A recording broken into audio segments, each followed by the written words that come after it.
அந்த Joseph problem நாயடா எங்க 10000 வாங்கி ஒரு வருஷம் ஆகுது நீ வட்டி முதல்ல அவசரம் பண்ண போகாதடா ஆளே வெளிய போயிருக்கான் ப்ரோ என்னடா எப்ப பார்த்தாலும் வெளிய போயிறானே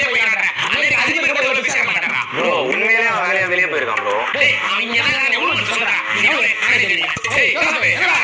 என்ன மனுஷன் ஆசையில கேட்டு உசார போறீங்க நீ வந்து தெருவுல போடுறா அப்ப கூட சொல்றாங்க அவன் உங்களுக்கு தெரியல ஆளு போட்டு போய் வரதா சொல்றீங்களா டேய் ஜோசப் எங்கடா ப்ரோ அத தண்ணி பாக்கெட் ப்ரோ அதுல எப்படி ப்ரோ இருப்பான் டேய் ஒரு வருஷமா கடை பண்ணாம சுத்துறான் தண்ணி பாக்கெட்ல பண்ணடா டேய் டெய்லி 10